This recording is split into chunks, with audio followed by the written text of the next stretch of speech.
नमस्कार साथियों, स्वागत है आप सभी का। This is Pawan and you are watching learn with Pawan sir official YouTube channel. दोस्तों, आज की क्लास में हम लोग देखेंगे जॉन मिल्टन से रिलेटेड इम्पॉर्टेंट एमसीक्यूज को। ठीक है, जॉन मिल्टन जो कि एक बहुत ही इम्पॉर्टेंट लिटरेरी फिगर हैं इंग्लिश लिटरेचर में, और टीजीटी इंग्लिश के पॉइंट ऑफ व्यू से बहुत ही इम्पॉर्टेंट राइटर हैं।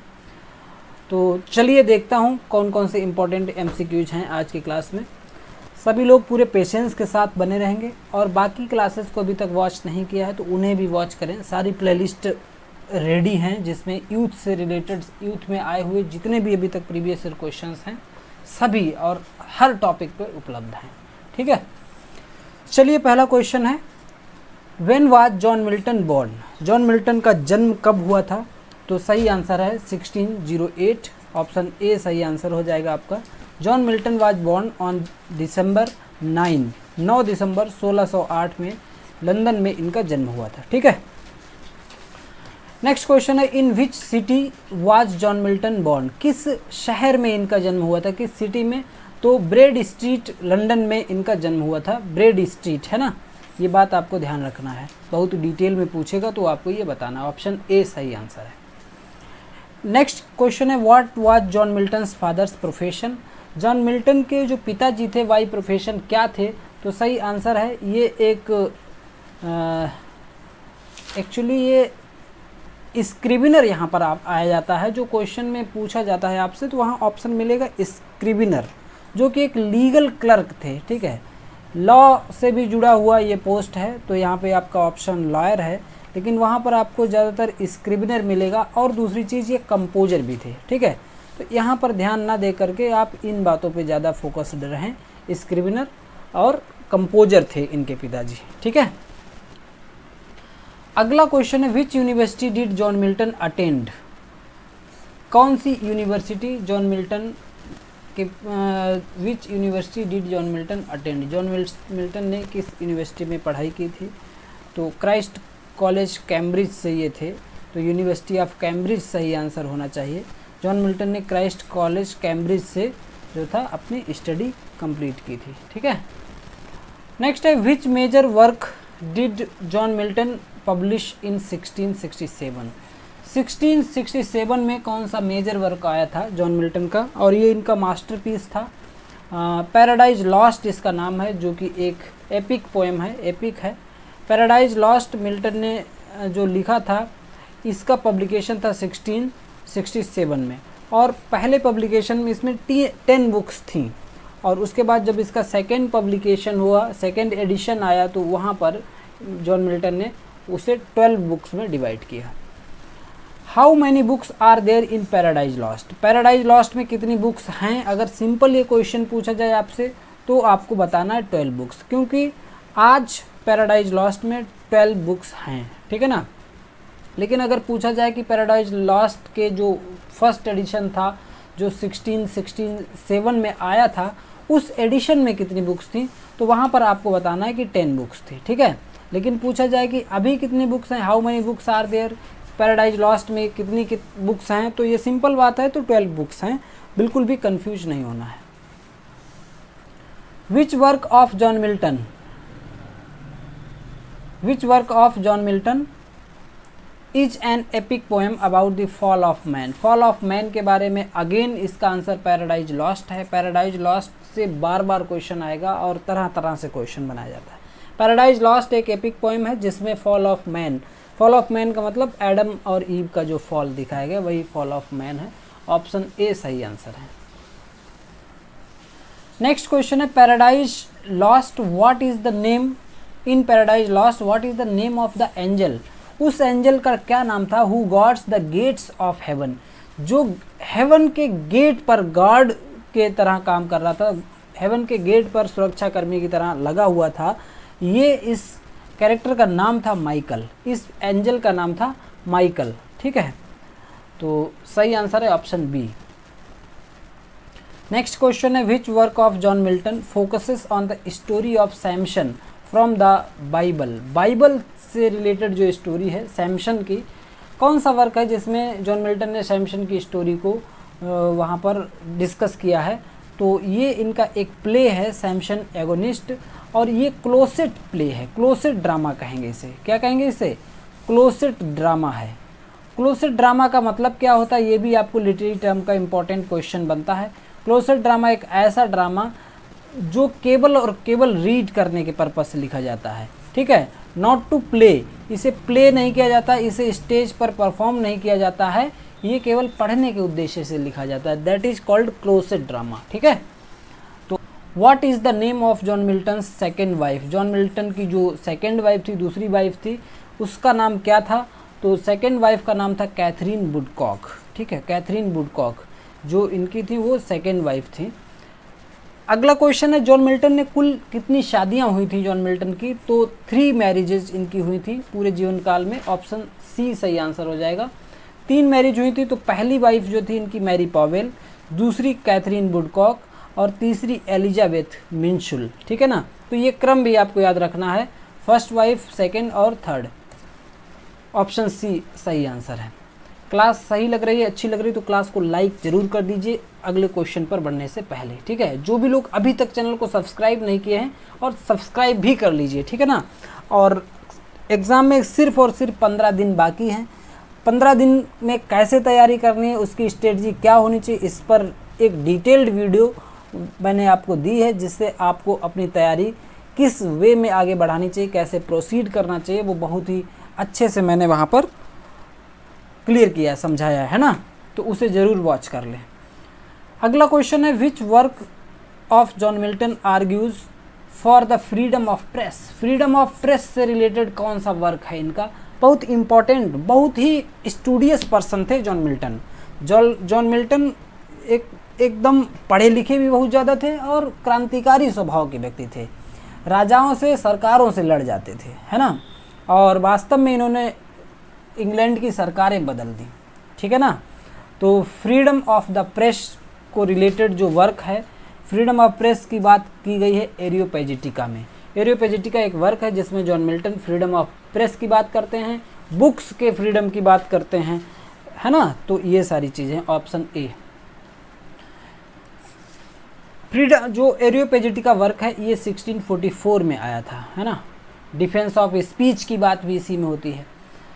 नेक्स्ट क्वेश्चन है, what is the name of John Milton's autobiographical poem? John Milton की ऑटोबायोग्राफिकल पोएम कौन सी है? खास तौर पे यहाँ पे इस क्वेश्चन के पॉइंट ऑफ व्यू से जो देखा जाए तो the reason of church government, ये एक प्रोज ट्रैक्ट है। इसमें इनके पर्सनल लाइफ के जो एलिमेंट्स हैं और एम्बिशन हैं ज़्यादा देखने को मिलते हैं। वैसे तो पैराडाइज लॉस्ट में भी कुछ जो क्रिटिक्स हैं वो ये भी कहते हैं कि पैराडाइज लॉस्ट में भी ऑटोबायोग्राफिकल एलिमेंट मिलते हैं, और ऐसा लगता है कि जो मिल्टन है वो सैटन की पार्टी में है, यानी सैटन का पक्ष ले रहे हैं, है ना। तो थोड़ी बात ये भी ध्यान रखना है। वैसे यहाँ पर आपका उत्तर डी सही होगा, है ना, डी ही सही है, लेकिन कुछ एलिमेंट पैराडाइज लॉस्ट में भी है। इसके अलावा आपकी जो ऑन हिज ब्लाइंडनेस है उसमें तो ऑटोबायोग्राफिकल एलिमेंट हैं ही हैं, ठीक है, ये बात भी ध्यान रखना। तो अगला क्वेश्चन देखेंगे, विच work of John Milton is a pastoral poem? John Milton का कौन सा वर्क एक पेस्टोरल पोएम है? पेस्टोरल पोएम का मतलब पेस्टोरल, जॉन मिल्टन का जो वर्क है उन्होंने पेस्टोरल फॉर्म में लिखा है लिसिडस को। लिसिडस एक एलिजी है, और एलिजी ये पेस्टोरल एलिजी है क्योंकि लिसिडस में इन्होंने जो शेफर्ड कल्चर है, रूरल कल्चर है, शेफर्ड, एक शेफर्ड दूसरे शेफर्ड की डेथ पर लेमेंट करता है, ऐसी एलिजी को पेस्टोरल एलिजी कहा जाता है। और उसी स्ट्रक्चर में, उसी स्टाइल में लिसिडस को लिखा है जॉन मिल्टन ने, ठीक है। तो ऑप्शन ए सही आंसर हो जाएगा। और ये लिसिडस एलिजी है जो जॉन मिल्टन ने लिखी है, ये इन्होंने अपने फ्रेंड जिसका नाम था एडवर्ड किंग की डेथ पर लिखी है ना। एडवर्ड किंग की डेथ पर लेमेंट कर रहे हैं जॉन मिल्टन लिसिडस एलिजी में, ठीक है, क्लियर है। नेक्स्ट देखेंगे, in which year did John Milton became completely blind? बहुत इंपॉर्टेंट क्वेश्चन है। जॉन मिल्टन पूरी तरह से ब्लाइंड किस ईयर में हो जाते हैं? तो John Milton became completely blind in 1652 at the age of 44 की एज में जॉन मिल्टन जो है पूरी तरह से ब्लाइंड हो जाते हैं 1652 में, है ना। Which religious denomination did John Milton belong to? John Milton किस विचारधारा से थे, किस धार्मिक विचारधारा से थे? जैसे क्रिश्चियंस में भी कई विचारधाराएं हैं, एंग्लिकन थे या प्यूरिटन थे या कैथोलिक थे या क्वेकर थे, तो जॉन मिल्टन प्यूरिटन थे। प्यूरिटन का मतलब प्योर वाले जो क्रिश्चियन होते हैं, है ना। तो प्यूरिटन में, प्यूरिटन शब्द ही प्योर से बना है, ठीक है ना। तो ये प्यूरिटन कल्चर से थे, प्यूरिटन जो था विचारधारा से थे। ऑप्शन बी सही आंसर है ना। अगला क्वेश्चन है what is the name of, sorry battery थोड़ा सा काम नहीं कर रही है, चार्जिंग पे लगा लेता हूँ, 1 सेकेंड लगेगा, ठीक है। What is the name of John Milton's first published poem? John Milton की पहली जो पोएम थी जो पब्लिश हुई थी तो वो थी on the morning of Christ nativity. On the morning of Christ nativity ये 1629 में जॉन मिल्टन ने लिखी थी एट द एज ऑफ 21, ठीक है ना। 21 वर्ष की अवस्था में 1629 में जॉन मिल्टन ने पहली पोएम लिखी थी और ये पब्लिश हुई थी। On the morning of Christ nativity इसका नाम है ना। विच work of John Milton is a mask? John Milton का एक वर्क है जो एक प्रकार से मास्क है और वो मास्क है उसका नाम है कॉमस, ठीक है ना। कॉमस जो है ये इनका एक मास्क है, ठीक है, जो चैस्टिटी और वर्च्यू की बात करता है। ये दोनों बातें ध्यान रखना। मास्क जो है कॉमस है, इसमें चैस्टिटी और वर्च्यू की बात हो रही। Option A. What is the name of the demon who tempts Eve in Paradise Lost? जो डेमन है, जो वहाँ पर विलेन है कह सकते हैं, या कौन सा जो विलेन है वो पैराडाइज लॉस्ट में ईव को कौन टेम्प्ट्स करता है, कौन बहलाता फुसलाता है? वो जो फॉरबिडन फ्रूट है उसे खाने के लिए, ठीक है ना। तो फॉरबिडन फ्रूट को चखने के लिए ईव को जो आपका सैटन है वही बहलाता फुसलाता है और बरगलाता है, और उसका नाम, दूसरा नाम उसका लूसीफर है, ये बात ध्यान रखना। तो ऑप्शन बी हो जाएगा। अगर यहाँ सैटन होता तो सैटन का ही नाम दूसरा है जो कि लूसीफर है, ध्यान रखना। लूसीफर अनदर नाम for Satan is the fallen angel who tempts Eve to eat the forbidden fruit leading to mankind's fall. और ईव इसकी बातों में आकर के उस फॉरबिडन फ्रूट को चख लेती है। उसके बाद एडम को लगता है कि मैं भी अकेले क्या करूँगा यहाँ पर ईडन गार्डन में, तो वो भी खा लेता है, ठीक है। उसे लगता है कि जैसा भी हो दोनों लोग के साथ हो एक जैसे। ऑप्शन बी सही आंसर है। Which work of John Milton is an elegy written in memory of Edward King? Edward King John Milton के दोस्त थे और इनकी डेथ पर जो पोएम लिखी है दैट इज कॉल्ड लिसिडस, एक पेस्टोरल एलिजी है, आपको बता चुका हूँ। Option A. और ये एलिजी पब्लिश हुई थी 1637 में, ठीक है ना। और एडवर्ड किंग की डेथ हुई थी ड्राउनिंग से, डूब करके इनकी डेथ हो गई थी। What is the name of John Milton's treatise arguing for the execution of Charles First? Charles First को बीहेड कर दिया गया था, इनका सर कलम कर दिया गया था। चार्ल्स फर्स्ट जो किंग थे इंग्लैंड के, तो किस वर्क में अपने जॉन मिल्टन ने आर्ग्यूमेंट दिया है कि जो भी था ये सही था, ठीक है ना। तो इसमें जो सही आंसर है ऑप्शन ए है, the tenure of Kings and magistrate. Tenure of Kings and magistrate में ये जस्टिफाई करते हैं कि जो पीपल्स का राइट है, पब्लिक का अधिकार है कि वो मोनार्क को जिम्मेदार ठहराएं अगर कोई शासन में समस्या आ रही है, even to the point of execution, है ना। तो यहाँ पर ये बताते हैं, जॉन मिल्टन का मानना है कि जो था ठीक था। जॉन मिल्टन उसी पक्ष में थे, जॉन मिल्टन की भी बहुत बड़ी भूमिका रही थी, ठीक है। इसकी वजह से जॉन मिल्टन को अपने लेटर करियर में लाइफ के अंतिम फेज में बहुत परेशानियों का सामना भी करना पड़ा। जिन्होंने थोड़ा हिस्ट्री को डिटेल में पढ़ा होगा उन्हें पता होगा। नेक्स्ट है which work of John Milton presents an argument for liberal education? कौन से वर्क में जॉन मिल्टन ने एजुकेशन पर बात की है, लिबरल एजुकेशन होनी चाहिए, ठीक है। तो ऑफ एजुकेशन एक वर्क है। इस वर्क की सबसे बड़ी विशेषता ये है कि जब ऑफ एजुकेशन पूछा जाता है तो जो स्टूडेंट्स होते हैं एग्ज़ाम हॉल में बैठे होते हैं तो ऑफ एजुकेशन को देखकर वो मान लेते हैं कि ये वर्क फ्रांसिस बेकन का रहा होगा, ठीक है ना। फ्रांसिस बेकन के बारे में ये मान लेते हैं। लेकिन ऑफ से सारे वर्क फ्रांसिस बेकन के ही थोड़े हैं, उनके ऑफ स्टडीज़ है ना, इस टाइप के वर्क हैं, लेकिन ऑफ एजुकेशन तो जॉन मिल्टन का ही है भाई, ये बात आपको ध्यान रखना है, जॉन मिल्टन का वर्क है ऑफ एजुकेशन। ऑप्शन ए सही आंसर है। अगला क्वेश्चन है, who wrote the biography of John Milton. John Milton की बायोग्राफी लिखी गई है, बहुत व्यवस्थित बायोग्राफी है, और इस बायोग्राफी का नाम है the life of John Milton. John Milton the life of John Milton, है ना। और ये बायोग्राफी लिखी है डॉक्टर सैमुअल जॉनसन ने। ऑप्शन ए सही आंसर हो जाएगा। जॉन मिल्टन के बारे में बहुत डिटेल में अगर आपको पढ़ना है तो गूगल पर जाकर सर्च कर लीजिए लाइफ ऑफ जॉन मिल्टन, और वाई सैमुअल जॉनसन पूरा मिल जाएगा आपको बायोग्राफी, बहुत सिस्टमेटिक तरीके से, है ना। तो सैमुअल जॉनसन इसका सही आंसर है, option A. What is the name of John Milton's last major work. John Milton के जो लास्ट मेजर वर्क्स थे, बड़ा वर्क था, वो क्या था। तो जो लास्ट इनका मेजर वर्क था that is called paradise regained.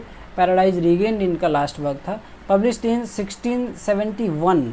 Paradise regained और सैमसन एगोनिस्ट कब आया था, ये 1671 में आया था, और मेजर वर्क इसमें जो था वो था पैराडाइज रीगेंड। आई होप कि सारी बात क्लियर है, ऑप्शन ए सही आंसर है। और 1674 में जो आया था वो पैराडाइज लॉस्ट का दूसरा एडिशन था, है ना, जिसमें इन्होंने पैराडाइज लॉस्ट को 12 बुक्स में डिवाइड कर दिया था, ये बात नोट कर लेना, ठीक है ना। आई होप कि everything is clear here. Next question, which work of John Milton defends the English people's right to divorce. कौन सा वर्क जॉन मिल्टन, कौन से वर्क में जॉन मिल्टन डिफेंड करते हैं अंग्रेजी लोगों के लिए राइट टू डिवोर्स, डिवोर्स के अधिकार की बात किस वर्क में इन्होंने किया है, तो the doctrine and discipline of divorce. Option A, एक इनका डिवोर्स ट्रैक्ट में आता है, ऑप्शन ए सही आंसर है ना, answer A. In which year did John Milton die. John Milton किस ईयर में जॉन मिल्टन की डेथ होती है, तो सही आंसर है 1674। 8 नवंबर 1674 को at the age of 65 John Milton की डेथ हो जाती है, तो ऑप्शन ए सही आंसर हो जाएगा आपका, है ना। अगला है, which work of John Milton is an ode written to honour the memory of Shakespeare. William Shakespeare को याद करके एक वर्क इन्होंने लिखा है जॉन मिल्टन ने, तो वो इनका वर्क है on Shakespeare. On Shakespeare, Shakespeare के बारे में जॉन मिल्टन ने लिखा है, ऑप्शन ए सही आंसर हो जाएगा, जो कि 1613 में लिखा है, ठीक है ना। एक ट्रिब्यूट है, एक पोएम है जो कि विलियम शेक्सपियर के लिए ट्रिब्यूट है। और आज जॉन मिल्टन से रिलेटेड जितने भी इम्पोर्टेंट क्वेश्चन थे कंप्लीट कर लिए, लेकिन ये सारे क्वेश्चंस नहीं हैं, अभी और भी क्लासेस में आपको जॉन मिल्टन के इम्पोर्टेंट क्वेश्चंस मिलेंगे। आज की क्लास में इतना ही है। जिसने भी अभी 15 डेज़ की स्ट्रेटजी कैसी होनी चाहिए हमारी, जो बचे हुए 15 डेज़ हैं, उस वीडियो को, उस क्लास को वॉच नहीं किया है तो ज़रूर जा कर के प्लेलिस्ट में वॉच कीजिए। और जो भी टॉपिक आपका अभी तक छूटा है, जो कंप्लीट नहीं है, सारी प्लेलिस्ट मौजूद हैं चैनल पर, अच्छे से वॉच कीजिए और उन चीज़ों को कंप्लीट कीजिए। क्लास को लाइक ज़रूर कर दीजिए, और चैनल को अभी तक सब्सक्राइब नहीं किया तो सब्सक्राइब कर लीजिए। और अपना कुछ पूछना है, कोई समस्या है, कोई टॉपिक जो आपका अभी तक कवर नहीं है, तो उसे कमेंट बॉक्स में ज़रूर लिखिए। क्लास कैसी लगी इस बात को भी कमेंट बॉक्स में लिखें। मिलते हैं अगली क्लास में। Till then keep learning and keep watching. Thank you.